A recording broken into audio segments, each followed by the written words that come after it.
Olá pessoal, esse é o programa Painel da Cidadania, que tem como objetivo contribuir para a formação da cultura cidadã. Lembrando que você de casa pode interagir conosco, pode participar através do nosso website, paineldacidadania.com.br, ou através de mensagem de WhatsApp, 6199-811-4665.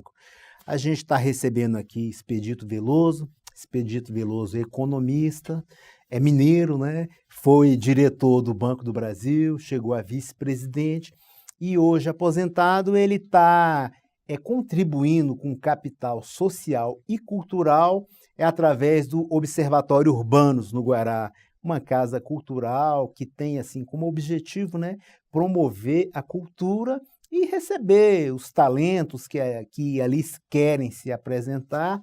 Expedito, seja muito bem-vindo e fala um pouco de você para que a gente possa desenvolver o programa e entrar numa discussão, falar um pouco da sua biografia, né, para que as pessoas de casa possam o conhecer melhor e a gente desenvolver esse bate-papo. Então, Rócio, eu sou de uma cidade do interior de Minas chamada Porto Firme, cidade na qual eu vivi até os meus 15 anos. E tive a oportunidade de passar por experiências e viver a realidade do povo mais humilde, porque eu tive a oportunidade de trabalhar como padeiro, como servente de pedreiro e tudo mais. E essa fase da minha vida teve uma marca muito forte, porque, como você bem disse, eu cheguei a diretor do Banco do Brasil, mas essa caminhada foi uma caminhada muito desafiadora. Uhum.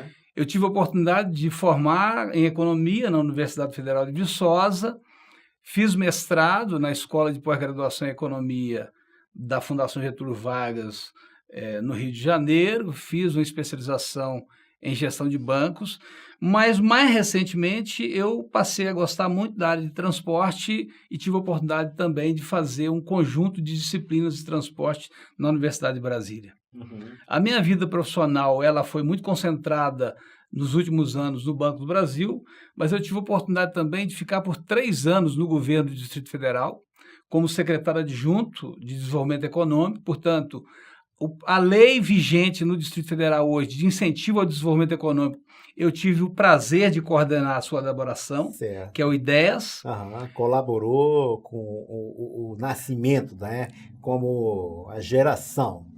Na verdade, essa lei ela foi formulada por um conjunto de pessoas e eu, como secretário adjunto de Desenvolvimento Econômico, coordenei a formatação do projeto de lei que foi aprovado na Câmara Legislativa posteriormente. Então, foi uma oportunidade muito rica, porque neste período eu vivenciei o que eu mais gosto de discutir na perspectiva do futuro de Brasília, que são as vocações locais. Então, hoje, eu tenho a perspectiva de que Brasília tem uma série de limitações na busca de novos negócios, novas iniciativas na geração de emprego e renda, e a discussão que se deu em torno do IDEAS me permitiu ter um certo aprofundamento deste tema. E qual seria um desenvolvimento local aqui do Distrito Federal? Algo que existe só aqui no Distrito Federal, diferentemente de outros estados? Eu diria que a gente tem que considerar as restrições locais em primeiro lugar. Certo. Nós vivemos agora em 2016, 2017, 2018, uma restrição ao recurso hídrico, que é fundamental. Então, é importante que na busca do entendimento das vocações locais, que a gente perceba o que nós temos em abundância e o que nós não temos, ou que temos em escassez.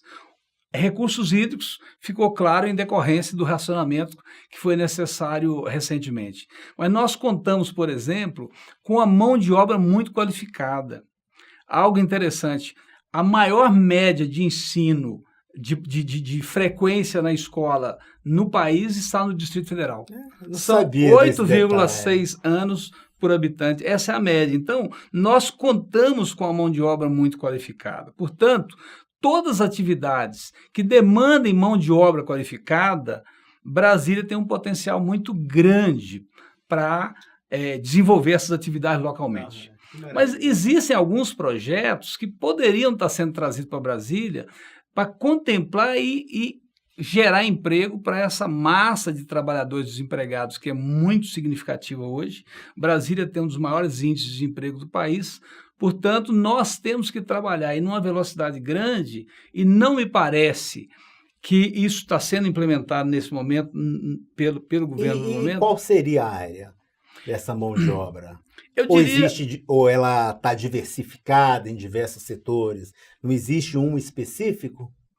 eu diria que nós temos um grande potencial na área de tecnologia da informação e de comunicações. É isso, até se falava na cidade digital, né? O Parque Tecnológico Cidade Digital foi trazido e foi pensado como instrumento para aproveitar essa vocação, mas ele está aí meio Travado, né? travado há mais de 12 anos, portanto, é um projeto que não decolou por falta de gestão, eu diria.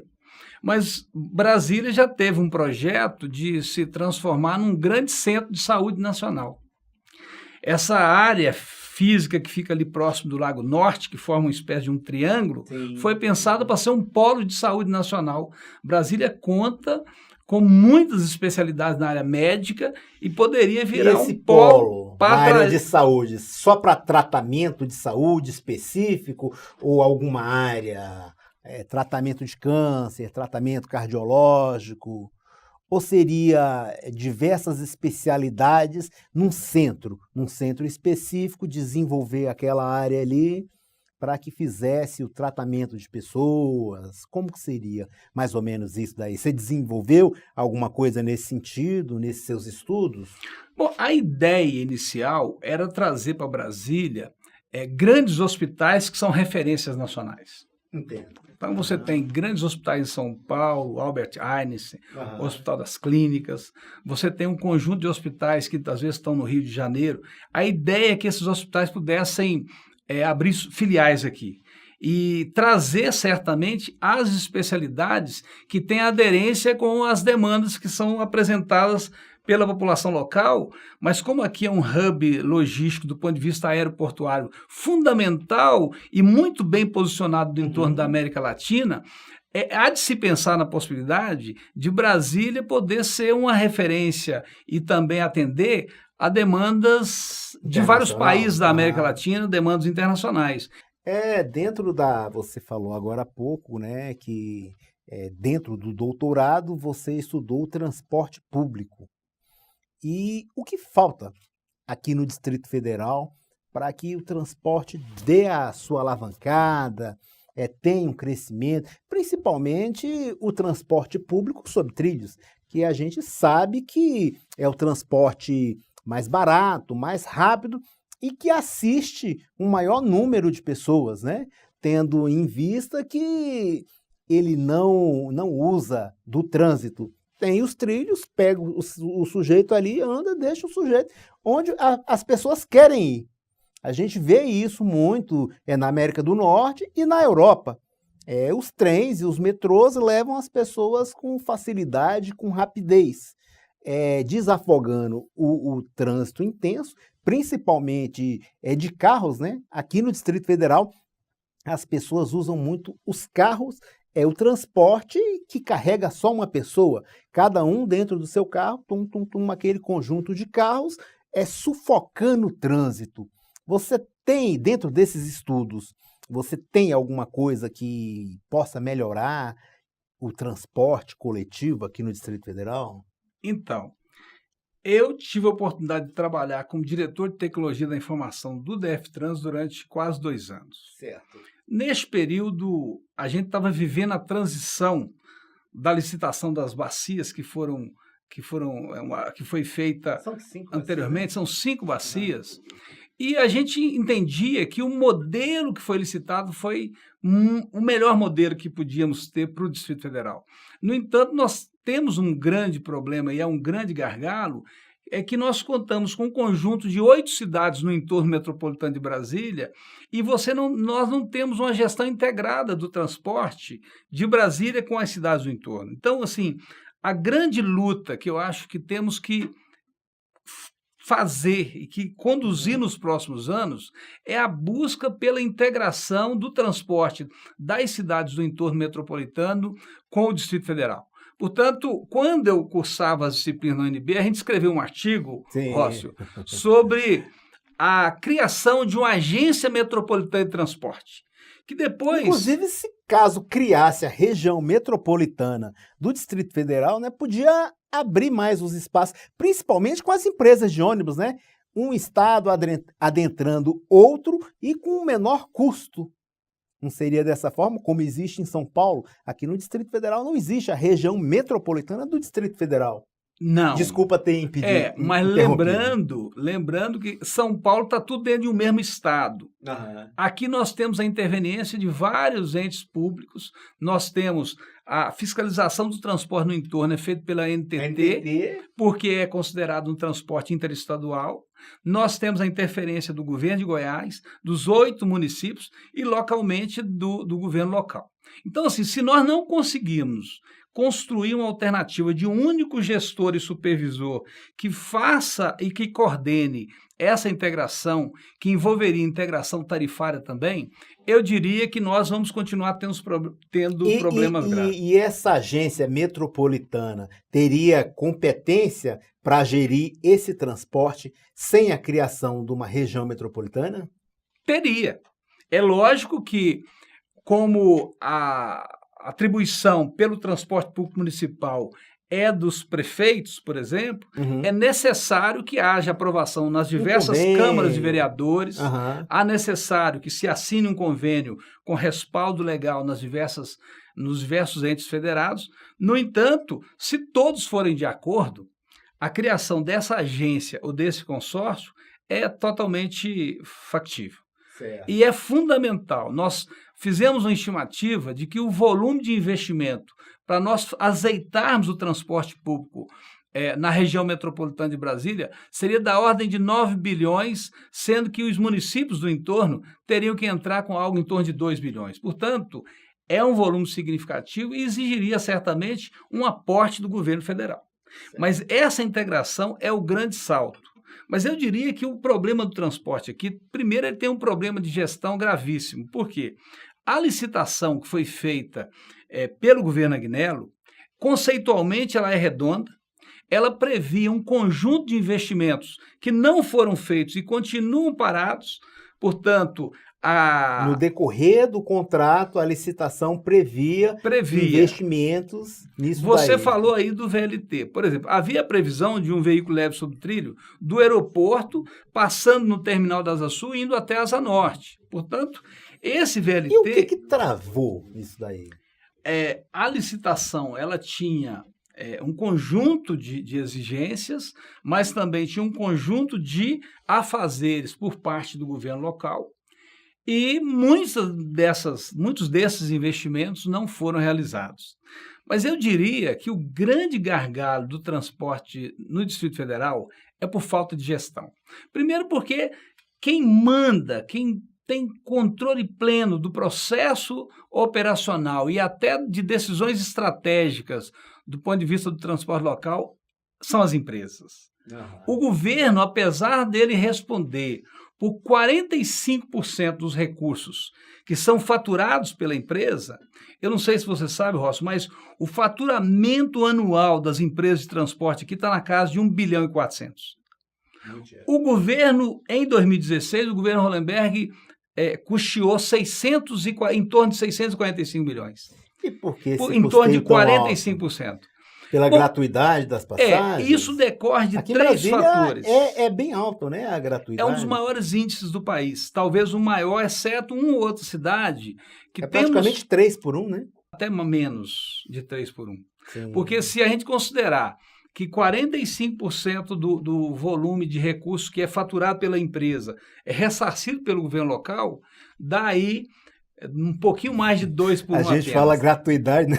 Mas no sentido literal, gratuidade não existe, né? Exatamente. Mas nós temos os portadores de necessidades especiais, que são ressarcidos pelo governo local, o passe livre estudantil. O idoso, né? E agora tem uma outra figura, que é uma figura que, inclusive, tem aspectos de legalidade que não estão sendo discutidos, que é a complementação. Porque o transporte aqui, foi um modelo de concessão, foi construído a partir de uma tarifa técnica. O modelo tinha a seguinte ideia: olha, eu estabeleço para a empresa qual é a rentabilidade que ela pode utilizar no processo de licitação. E aqui foi considerado 12% de rentabilidade. Então, a empresa fez uma estimativa de quanto de investimento ela fazia e, considerando a tarifa que ela... A margem de lucro que ela obteria, daí se tiraria a chamada tarifa técnica. E hoje a tarifa técnica está acima da tarifa que é cobrada do usuário. E o governo local ele faz esse complemento. E onde está a possível legalidade? O Vale Transporte ele é bancado pelas empresas. E esse complemento não se dá apenas em relação ao usuário que banca o seu bilhete. O governo está complementando também o Vale Transporte. E isso é claro, isso representa claramente uma ilegalidade. E qual seria o percentual? Você tem ideia de qual seria o percentual que o governo complementa no pagamento desse Vale Transporte? Olha, dos 645 milhões ano de complemento, em torno de 225 milhões é complemento. Uma então, parte desse você complemento... falou 1 bilhão, seria 17% mais ou menos. São 3 números que nós temos que focar neles. 1 bilhão, o valor global é em torno de 1 bilhão e 400. A complementação do governo local é em torno de 645 milhões, sendo que uma parte é portador de necessidades especiais, uma parte para o passe livre estudantil e uma outra parte, que equivale a mais ou menos 225 milhões, que é decorrente dessa complementação. Não sei se você lembra, e o usuário do transporte certamente... Então, se a gente for considerar os portadores de necessidades especiais e o estudante, e esse complemento chega a ser praticamente 45%? Não. O complemento do governo. O complemento completo do governo é de 45%. 45%. Só que apenas uma parte desse complemento é ilegal, que é o complemento dos valores destinados a Vale Transporte.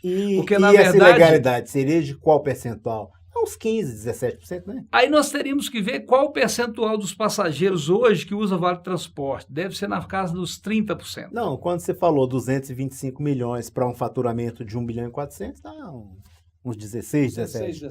Perfeito. É porque as pessoas, a gente fala numa linguagem assim um pouco técnica, e as pessoas de casa teriam que entender melhor esse percentual para saber o que elas podem fazer, o que elas poderiam conversar. Expedito, nosso tempo aqui é curto, cara. A gente já está nos 10 minutos e gostaria de abordar outro assunto. Queria que você respondesse essa questão do percentual para a gente entrar no outro tópico, né? Que seria a água, seria seus projetos futuros, né? Você é pré-candidato a deputado federal pelo Partido dos Trabalhadores e a gente poderia falar um pouco também do desenvolvimento sustentável. Eu queria que a gente entrasse nesses assuntos aí. Por favor. Posso só dar mais uma palhinha em relação à questão do transporte? Isso, exatamente, para que as pessoas entendam assim, um pouco melhor. Existe um projeto do Movimento Passe Livre que defende a gratuidade no transporte.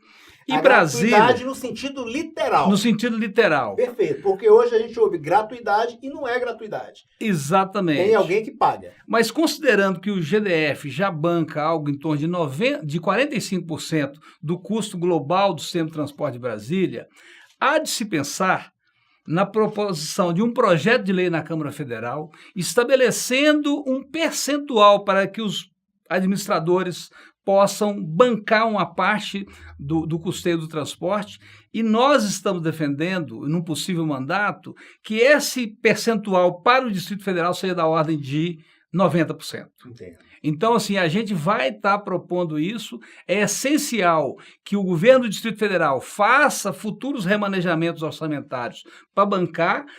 O Distrito Federal tem um orçamento anual, Rosso, da ordem de 42 bilhões.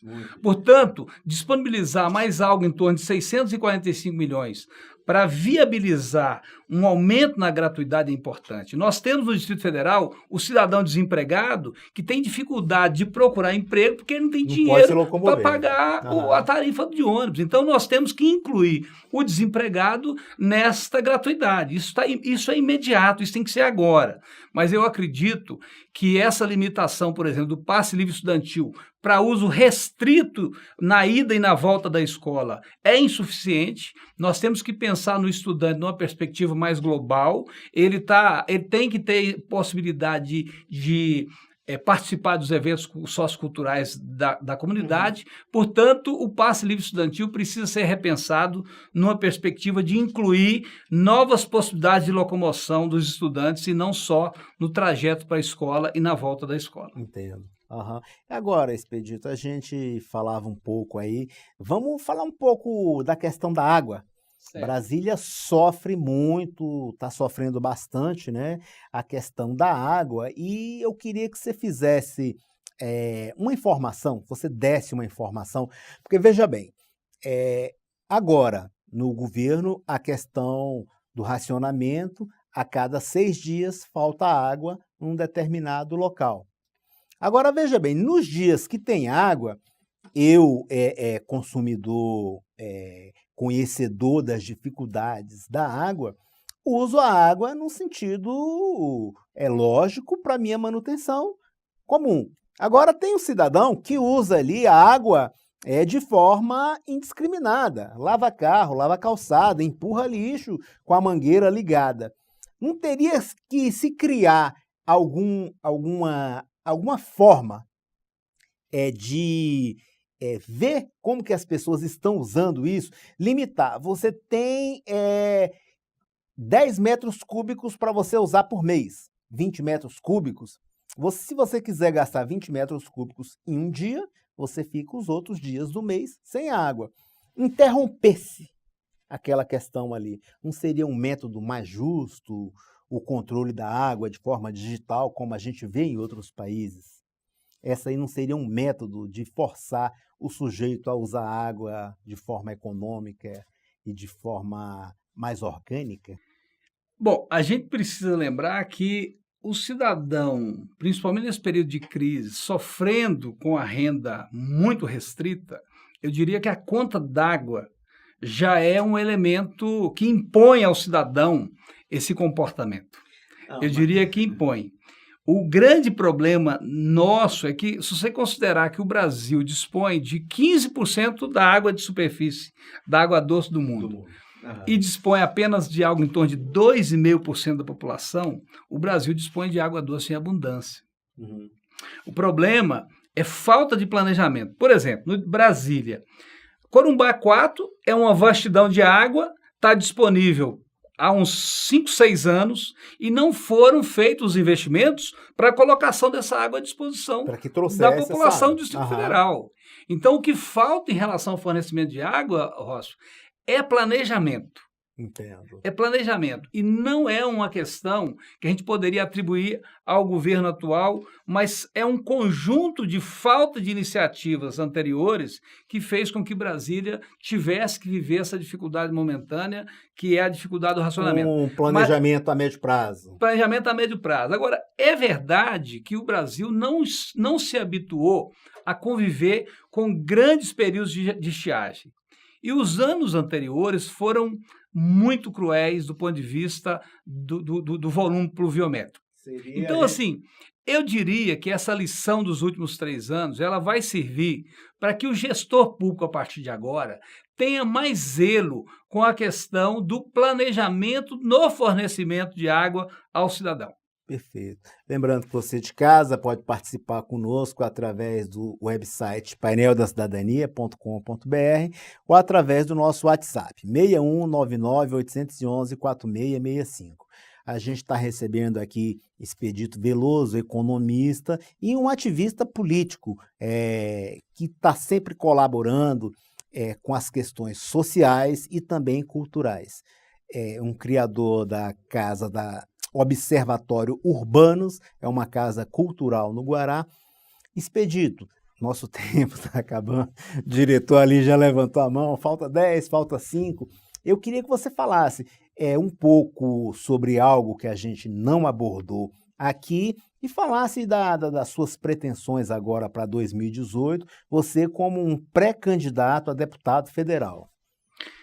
Olha, Rócio, primeiro eu queria compartilhar com os ouvintes aqui desse programa o que me motivou a disputar a Isso, eleição. exatamente. Né? Importante.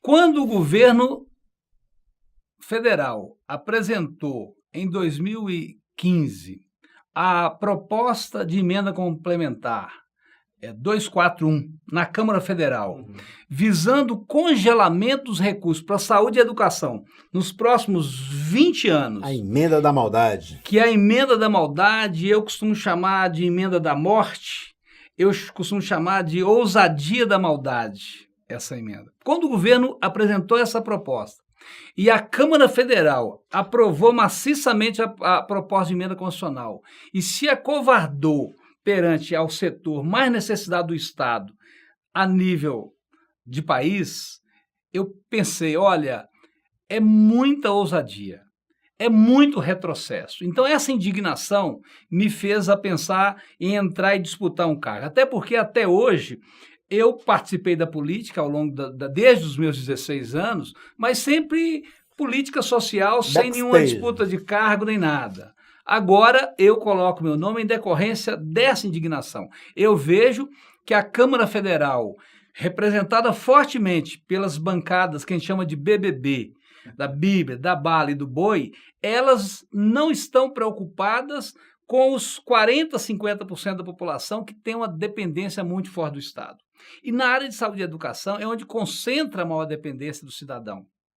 Portanto, é importante destacar que essa é a motivação central da colocação do meu nome para disputar o mandato. Perfeito. Nós estivemos aqui com o Expedito Veloso, agradeço muito a sua participação, nós do programa agradecemos. Lembrando que você de casa pode rever esse e outros programas solicitando através de mensagem de WhatsApp 6199-811-4665 ou através do nosso website. Expedito, aqui a gente costuma falar da seguinte forma: como é que seria o Expedito Veloso pelo Expedito Veloso? Como é que você se autodefiniria para que a gente possa fechar com chave de ouro esse programa que foi de muita excelência? Então, toda vez que alguém me pergunta a minha posição ideológica, eu tenho uma certa dificuldade em definir de forma objetiva. Mas eu tenho eu tenho consciência de que eu sou, acima de tudo, um humanista. Quando nós iniciamos esse projeto do Observatório Urbano no Guará, o objetivo era aglutinar a comunidade de Brasília em torno de um espaço onde os problemas que mais prejudicam o cidadão do dia a dia pudessem ser debatidos e dali pudéssemos formular propostas. Então, a minha visão de mundo e a minha posição humanista em relação ao conjunto da sociedade me fez colocar esse espaço à disposição da comunidade. E aí eu queria registrar que, apesar da pegada cultural ser o que mais tem se destacado no espaço que nós disponibilizamos para a comunidade, a casa hoje tem um papel muito mais amplo. Ela aglutina os coletivos novos, os coletivos convencionais. Aí nós estamos falando de uma casa que recebe o movimento LGBT, portanto, a ONG Estruturação, que é a mais antiga de Brasília, utiliza a casa como ponto de encontro. Nós recebemos na casa o movimento negro, nós recebemos grupos de religião de matriz africana. Então nós tivemos inclusive um evento recentemente na casa que nos emocionou muito, porque nós fizemos a lavagem da casa parecida com a lavagem do Senhor Bonfim, e foi um evento que deu uma energia muito boa e muito interessante na casa. Eu esse pessoal para lavar o Congresso ali, pois é, lavar a Câmara Legislativa. Eu acho que seria muito bom para o país. Então a casa tem aglutinado esses coletivos, como o Sagrado Feminino, o coletivo Mulheral, sim, que são 2 coletivos feministas, um mais intimista, um mais politizado, com propostas mais de empoderamento da mulher. Nós temos um grupo que frequenta a casa, chamado API, Associação dos Pais que tiveram perdas de filhos em condições traumáticas, que dá uma energia muito boa para casa, porque demonstra a capacidade dos pais de superação e de enfrentar momentos tão difíceis. Ok. Expedito, agradeço muito a sua presença aqui e a você de casa, um forte abraço e até a próxima semana.